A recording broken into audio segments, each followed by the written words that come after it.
Good morning guys. Odin Ivan को school छोड़ने जा रहा है। आज मुझे भी कुछ काम से सिटी जाना है, तो जल्दी जल्दी तैयार होकर मैं निकल ही जाऊंगी सुबह, क्योंकि 2 घंटे तो लग ही जाते हैं सिटी जाने में। हे एवरीबॉडी, आज मैं सुबह सुबह जा रही हूँ इवान के और ओडिन के OCI कार्ड को अप्लाई करने के लिए। तो मैंने सोचा आपको बता देती हूँ क्या चल रहा है लाइफ में। ये कार्ड मैं इसलिए अप्लाई करना चाहती हूँ ताकि बिना वीजा के ओडिन और इवान कभी भी इंडिया जा पाए।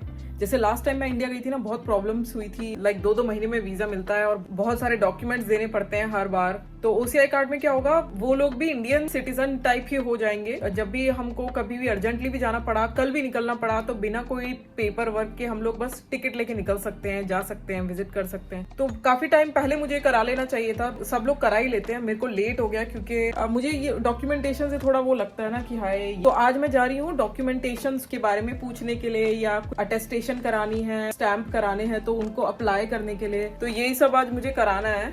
बस मैं निकलती हूँ। बहुत धूप है, मैं सोच रही थी धूप खत्म हो जाए, गर्मी खत्म हो जाए, लेकिन खत्म ही नहीं हो रही है। आज भी है 35-36 डिग्री।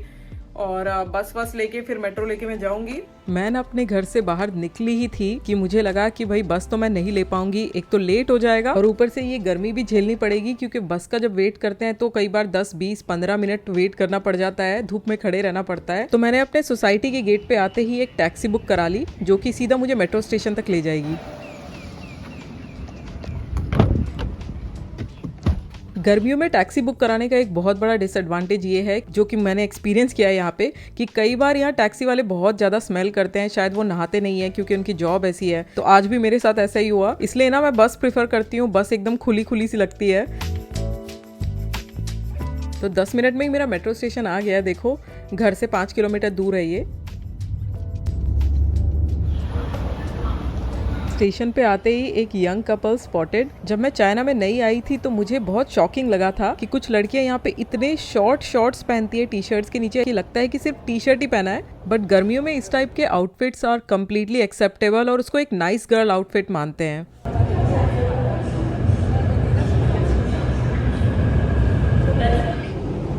ट्रेन में इन अंकल को देखो आप, कितने फिट हैं ये। इन्होंने कपड़े भी स्पोर्ट्स वाले पहने हैं। ये जो कैजुअल स्पोर्ट्स वाला फैशन होता है, ये चाइना में सबसे ज्यादा चलता है। और पहले मुझे लगा इनकी तोंद है, लेकिन इन्होंने अपना बैग अपने कपड़ों में छुपा के रखा है, शायद गिरे ना इसलिए। मुझे यहाँ पे पब्लिक ट्रांसपोर्ट इतना पसंद है। जब भी आप ट्रैवल करते हो तो आपके इतने एक्सपीरियंसेस हो जाते हैं, इतना कुछ देखने को मिलता है जो कि टैक्सी में कभी नहीं मिलता या खुद की कार में नहीं मिलता। जैसे यहाँ पे मेरे साइड में ये जो 2 लोग हस्बैंड वाइफ बैठे हुए थे, ये आई थिंक बोल या सुन नहीं सकते थे। और ये लोग शुरू में तो बहुत हंसी मजाक कर रहे थे, यानी इनके हंसने की बहुत आवाज आ रही थी, हाथों से इशारे करके बात कर रहे थे। और बाद में पता नहीं क्या हुआ, इनमें झगड़े स्टार्ट हो गए। ये कंटिन्यूसली हाथों से अपने झगड़ा करने लग गए। तो मुझे ये देख के इतना आयरॉनिकल लगा कि पूरे ट्रेन में जहाँ पे सारे बोलने वाले लोग फोन्स में अपने लगे हुए थे, वहीं पे ऐसे लोग जो शायद बोल या सुन नहीं सकते थे, वो लोग इतना ज्यादा कम्युनिकेट कर रहे थे। मेरी 1 घंटे की ट्रेन जर्नी में ये लोग बातें ही बातें किए जा रहे थे बिना बोले। मेरा स्टेशन हमारे घर से 26 किलोमीटर दूर है, जहाँ पे फॉरेन अफेयर्स ऑफिस है। वहां तक आते आते इतनी भीड़ हो गई ट्रेन में। अभी सफर खत्म नहीं हुआ है। एक ट्रेन चेंज करके मुझे 2 स्टेशन और जाना है। मैं लाइन 9 से आई थी और मुझे लाइन 7 पकड़नी है। इतनी भीड़ है, दोपहर के 12 बजे के बाद भी अभी ऑफिस आवर्स नहीं है तो भी। और इतने सारे सीनियर सिटीजन्स दिख रहे हैं, क्योंकि सीनियर सिटीजन्स बहुत घूमते हैं यहाँ ट्रेन पकड़ के। और यहाँ पे ये लेडी कोई चाइनीज ड्रामा देख रही थी अपने फोन पे। मैंने देखा है लड़कियां ट्रेन में बैठ के यही ड्रामास देखती रहती है।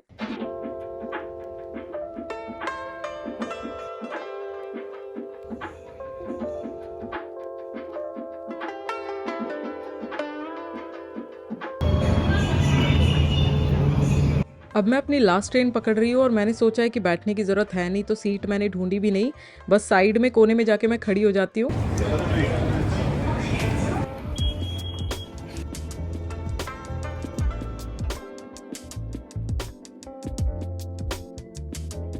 स्टेशन से निकल रही हूँ, अभी फाइनल स्टेशन पे आ गई हूँ और अभी कुछ खाने का लेने का सोच रही हूँ। मैं बहुत जोर की भूख लग रही है, ब्रेकफास्ट किए बिना आई हूँ। और मुझे मेट्रो स्टेशन पे एक 7-Eleven मिल गया है। मोस्टली सिटी में ही 7-Eleven मिलते हैं, सिटी के बाहर जाओ तो लॉसन मिलता है या फिर फैमिली मार्ट मिलता है। आज मुझे कुछ नॉनवेज खाने का मन नहीं कर रहा तो मैं आटे की चक्की की एक स्टिक ले रही हूँ जो कि मैरिनेटेड होती है काफी स्पाइसेस के साथ, प्योर वेजिटेरियन होती है। अगर किसी को ट्राई करना हो तो यहाँ पे बहुत सारे मील ऑप्शंस भी थे बट मेरे पास टाइम नहीं है कहीं बैठ के खाने का, तो मैंने बस ये हाथ वाली चीज़ ले ली है। ये मैंने खरीद लिया है, निकल रही हूँ मैं। मुझे लेना है एग्जिट नंबर, मुझे एक्चुअली एग्जिट नंबर 12 लेना था लेकिन मैंने इतना ढूंढा मुझे मिला ही नहीं। मैंने कई लोगों से पूछा भी, मुझे जो भी एग्जिट दिख रहा था उससे मैं निकल गई और सबसे पहले मैंने ये निकाल के खाया क्योंकि मुझे जोर की भूख लग रही थी। फिर मुझे पता चला कि जिस एग्जिट से मैं निकली ना वहां से ऑफिस काफी दूर है और मुझे साइकिल लेके ही जाना पड़ेगा। जो भी है मैंने एक साइकिल रेंट पे ली है, उसी में मैं रख के खा रही हूँ और उसके बाद आई थिंक आधा 1 किलोमीटर मुझे साइकिल चला के ऑफिस ढूंढना पड़ेगा यहाँ सिटी एरिया में।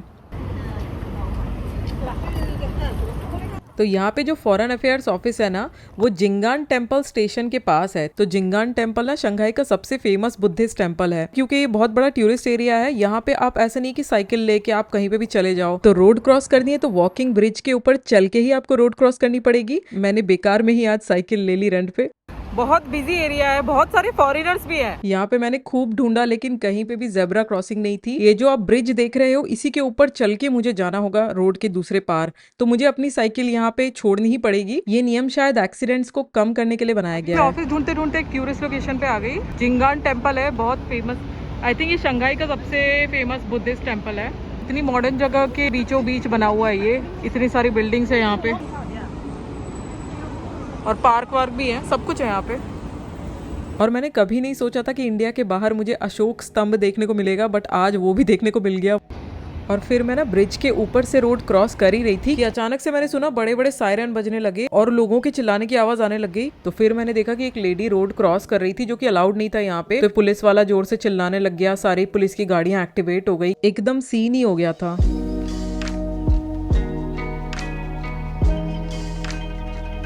ये मैं आ गई लोकेशन पे फाइनली, घूम फिर के बहुत चक्कर काटे मैंने बट आ गई हूँ। तो पहले मुझे लगा कि मैं लेट हो गई हूँ ऑफिस में क्योंकि इतने देर तक मैं ढूंढती रही साइकिल से इस ऑफिस को, लेकिन मैं एकदम सही टाइम पे आई हूँ क्योंकि उनका लंच टाइम जस्ट अभी खत्म होने वाला है। अभी मैं बस यहाँ पे बैठ के अपना पसीना सुखा रही हूँ और क्योंकि मेरे बाल एकदम भीग चुके थे पसीने में तो पूरी उनकी शेप, उनकी स्टाइलिंग सब कुछ चली गई है। ऑफिस में एंटर करते ही इन्होंने पूछा कि मेरा कोई अपॉइंटमेंट है क्या, तो मैंने बोला अपॉइंटमेंट तो नहीं है। तो फिर ये जो गार्ड अंकल दिख रहे हैं आपको जो छाता लेके एसी को सही कर रहे हैं, ये इतने अच्छे थे, इन्होंने मेरी इतनी हेल्प की और इनसे पूरी दादाजी वाली जो फील आती है ना वो आ रही थी। तो एनीवेज मेरा काम हो गया है खत्म, एक्चुअली काम मेरा हो ही नहीं पाया। मैं अटेस्टेशन कराने ले गई थी डॉक्यूमेंट्स को और फिर वहाँ पता चला कि पहले मुझे नोटराइज करा के लाने पड़ेंगे सारे डॉक्यूमेंट्स। तो मुझे अपने डिस्ट्रिक्ट में कोई सरकारी नोटरी का ऑफिस ढूंढना है और वहाँ पे जाके स्टैंप लगवाना है, डॉक्यूमेंट्स बनवाने हैं। तो बस मैं ट्रेन में बैठे बैठे सोच रही थी कैसे मैं ये आगे का काम करूंगी, कहाँ पे मुझे जाना पड़ेगा वगैरह। और पहले तो ओडिन की मैं हेल्प लेती थी हर चीज़ में बट अब मुझे लगता है कि मुझे सब कुछ खुद ही सीखना है। यहाँ पे मेट्रो स्टेशन में हर जगह ओलंपिक्स वाले गेम्स ही चल रहे थे।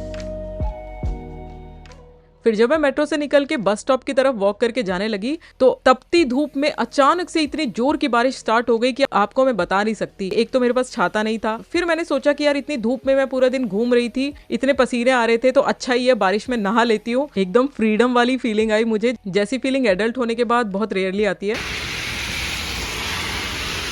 मुझे आज एक इंसिडेंट याद आ गया। जब मैं प्राइमरी स्कूल में थी ना, फर्स्ट क्लास में, 5 साल की थी मैं, और केवी इटारसी में मैं पढ़ती थी और हमारा घर और स्कूल दोनों जंगल के बीचों बीच था और स्कूल जो था मेरा घर से 2-3 किलोमीटर दूर था। तो एक दिन अचानक से मेरा मन किया कि मुझे जो स्कूल की गाड़ी है उससे घर नहीं जाना है। और जब स्कूल की जीप आई हमको लेने तो मैं छुप गई थी एक जगह पे। मैंने डिसाइड किया कि मैं अकेले घर जाऊंगी पैदल चल के। उस दिन ना बहुत ज्यादा बारिश हो रही थी, कुछ नजर भी नहीं आ रहा था कि रोड पे क्या है। न्यूज में भी आने लग गया था कि कितनी ज्यादा बारिश हो रही है एमपी में। और मैं स्कूल से घर अकेले अकेले चली गई जंगल के बीचों बीच वॉक करके। जब मैं घर पहुंची तो मम्मी काफी गुस्सा हो गई थी, फिर डांटने लगी थी कि बेटा अकेले इतने दूर तक बच्चे वॉक करके नहीं जाते, कोई उठा के ले जाएगा, इतनी बारिश में बहुत रिस्की होता है, कुछ नजर भी नहीं आ रहा। और जिस जंगल में हम रहते थे वहां पे सांप, बिच्छू, अजगर, चीते वीते ऐसे आए दिन देखने को मिलते थे। जो भी है पता नहीं मुझे क्यों डर नहीं लगा उन चीजों से और मुझे बहुत ही फ्रीडम वाली फीलिंग आई। वो मेमोरी ना मेरी अभी तक एकदम ताजा है दिमाग में। अब ये बात 30 साल पुरानी हो चुकी है।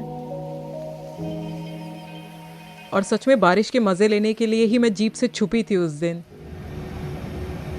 अभी मेरी बस आ गई और मैं गीले कपड़े लेके चढ़ गई बस में। और मैं शुरू में बस में बैठ नहीं रही थी, मुझे लगा कि सीट गीली वीली हो जाएगी, तो कंडक्टर लेडी बोली कि नहीं नहीं बैठ जाओ बैठ जाओ।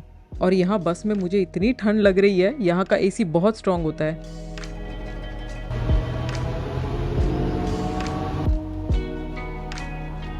मैं आ गई हूँ लास्ट बस स्टॉप पे, जहाँ से मुझे घर जाना है। अभी मैं साइकिल लेके घर जाऊंगी।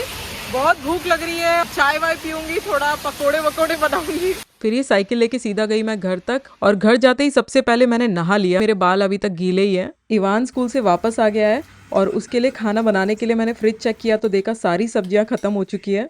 बस एक ही सब्जी बची है थोड़ी सी, आई थिंक इसको चॉयसम बोलते हैं। ये बॉक चॉय की एक अलग वैरायटी होती है। मतलब आज पकोड़े के अलावा कुछ और बनाना पॉसिबल ही नहीं है। सब्जियां भी सारी खत्म हो गई, प्याज भी एकदम थोड़े से बचे हैं। मैंने सोचा है इवान को पकोड़ा कड़ी इतनी पसंद है तो मैंने सोचा वही बना लेती हूँ। रबड़ी मिले तो एक दिन उसने 100 ग्राम रबड़ी खाई, अगले दिन रबड़ी से उसे बड़ा प्लेजर मिला तो अगले दिन कहने लगा 200 ग्राम रबड़ी लाओ, तीसरे दिन 400 ग्राम, तो डायबिटीज हो गई, मर गया। तो तृष्णा को कैसे जीतोगे आप?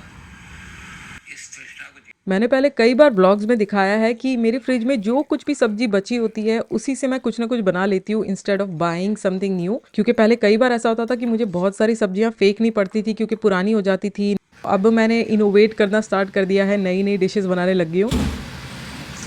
मुझसे ना कमेंट सेक्शन में कई बार लोग पूछते हैं कि मैं कैसे चाइना में एडजस्ट कर ली हूँ इतने इजीली, मुझे बोर होता है क्या, या फिर मैं लोनली तो नहीं फील करती।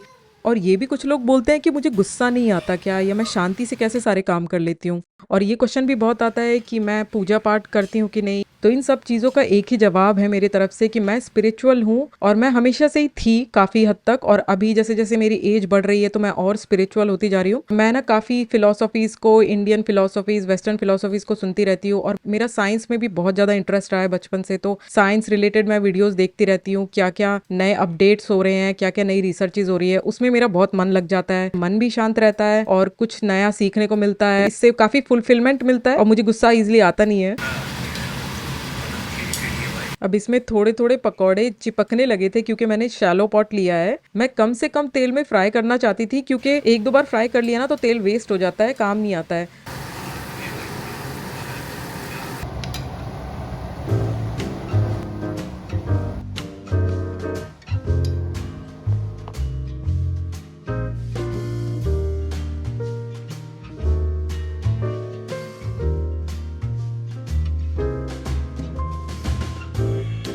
अब मैं कढ़ी बनाने की तैयारी कर रही हूँ।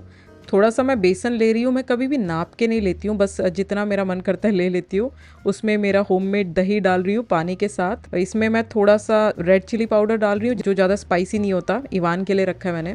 हल्दी पाउडर, नमक, और धनिया पाउडर नहीं डालती हूँ मैं कढ़ी में। अब मेरा हैंड हेल्ड विस्क ले रही हूँ जो छोटी मोटी चीज़ें मिलाने के लिए मैं यूज़ करती रहती हूँ। ये बहुत ही लाइट वेट है और बैटरी एक बार चार्ज कर दो तो बहुत दिनों तक चल जाता है। गलती से मैंने एकदम हाई स्पीड पे ऑन कर दिया था तो सब कुछ उछल गया। सबसे लोएस्ट स्पीड पे ऑन करके हाई करते जाती हूँ तो परफेक्ट मिक्स हो जाता है।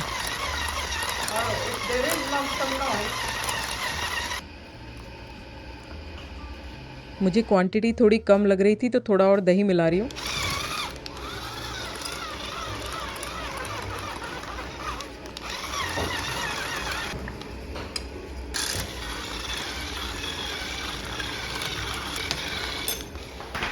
इवान को मेरा एक छोटा वाला पैन बहुत पसंद आ गया तो मुझे बोल रहा था कि उसको भी कुकिंग करनी है। First I will open the fire. Now you put the pan. Now I will keep the hand here, okay? Here. I'll put some oil. Okay, let's put little bit of oil. Then swirl it around like this. Let it cover the pan.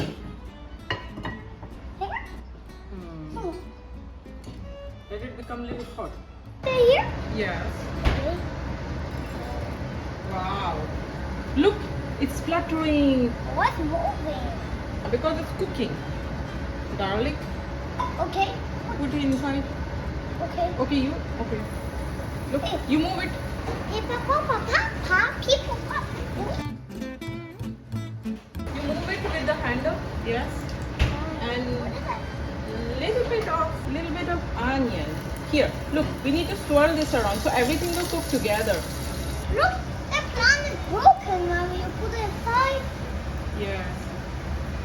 Look, you can smell something, no?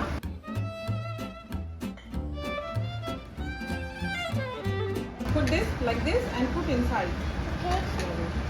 Yes. What's bubbly? Yeah, it is bubbly. I made it now, No, Ivan. can I put it? Yeah, put it, don't worry. Okay, put it off like this. Okay. Okay. Can I put it on? Yeah, yes. Hey, don't throw it in the middle. Here? Yes, yes, You want more? yes. More. Here. Put some water also because it's too thick. Now wait. Look, you said broken. Okay. What? Yes, because you have to mix it, Iman. With this, mix it. Mix it. Okay, let me mix it. Mix Okay, let it me like mix this, it. like a Okay, spoon. mix Like this. it. Okay.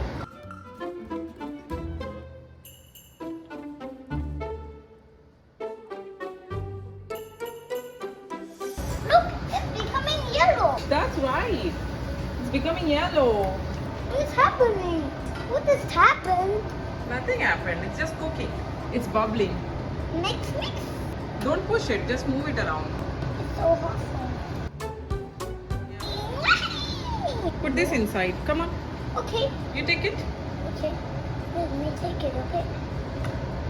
Nice. Now you mix it around. Mix. Yes.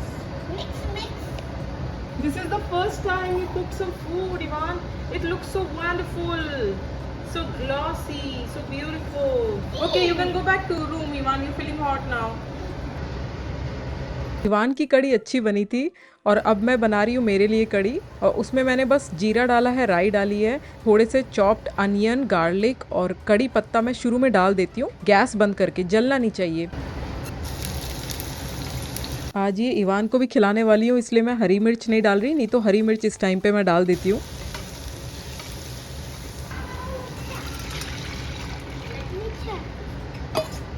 अब इसको बस normal कड़ी जैसे ही पकाना है। आपने देखा होगा कि मैं आजकल यही वाला पॉट यूज़ कर रही हूँ जो मैंने नया लिया था लास्ट व्लॉग में। इसको मैंने 4-5 बार यूज़ कर लिया है, अभी तक तो एकदम सही चल रहा है। और बस इसमें मैं पानी ऐड कर देती हूँ थोड़ा पतला करने के लिए कड़ी को। यहाँ पे गैस बहुत तेज़ लगती है ना, तो बहुत जल्दी सब कुछ पक जाता है, कड़ी भी बहुत जल्दी गाढ़ी हो जाती है।